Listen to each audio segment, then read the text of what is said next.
welcome to the deep dive. Glad to be here.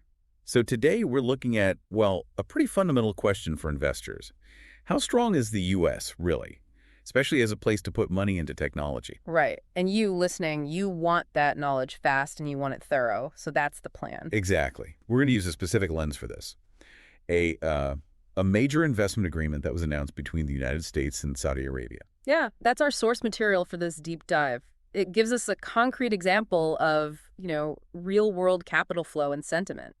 And our mission here is simple. Extract the key insights. Why is the U.S. market, particularly for those cutting-edge sectors, still so attractive? It's hard not to think of Warren Buffett here, isn't it? You read my mind. Never bet against the U.S. It just sets the stage perfectly for this kind of discussion. Absolutely. Okay, so this U.S.-Saudi pact. The headline figures were, well, all over the place. Well, aren't they just? You heard maybe $1 trillion pledged, then reports of over $300 billion actually signed. And I think the White House even cited something like $600 billion. So huge numbers regardless. What stands out to you most about that scale, even with the discrepancies? Well, just the sheer size, obviously. I mean, even if you take the lower end, it's a massive commitment of capital. The huge signal. A huge signal, yes. But maybe more important is where some of that money is going. Okay. We saw reports mentioning almost $142 billion specifically tagged for U.S. defense sales. Which is significant for American manufacturing in that sector, and the tech involved there, too. Definitely. And it wasn't just buying finished goods, right? No, the reporting suggested Saudi companies were planning to invest directly in American-made gear across different industries. But the part that really caught my eye, especially thinking about future growth and, where things are headed. Tech piece. The tech piece. The emphasis on partnerships in cutting-edge technologies. That's the phrase they use. That feels like the core indicator for anyone interested in innovation and future trends. I think so. And you have to see it in context. Saudi Arabia has its own huge economic plan, Vision 2030.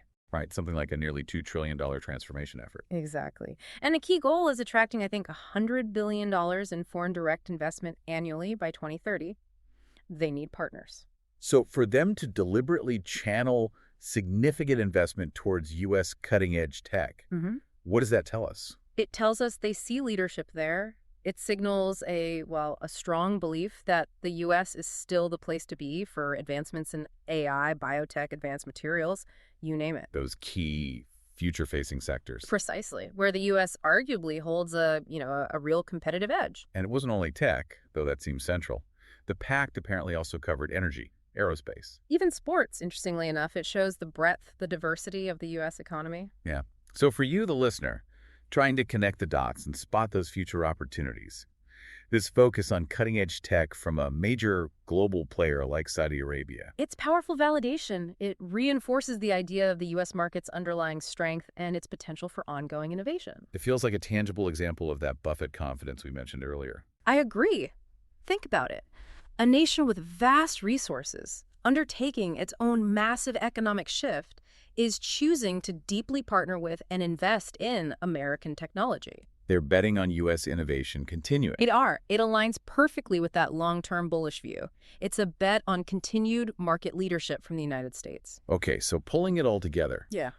This significant investment interest, especially the focus on advanced tech, really underlines the U.S.'s position, doesn't it? It does. As maybe the prime destination for investment. It backs up that core idea. Never bet against the U.S., particularly when innovation's involved. So as we wrap up, maybe a final thought for you to consider. Yeah. We see these big national plans, global economic shifts. Saudi Arabia's Vision 2030 is just one example. What other factors out there, maybe new tech landscapes or different global partnerships, might either further cement the U.S.'s role? Or perhaps challenge it, or just subtly reshape it in the coming years. Exactly. It's definitely a dynamic picture. Absolutely. Worth keeping a very close eye on.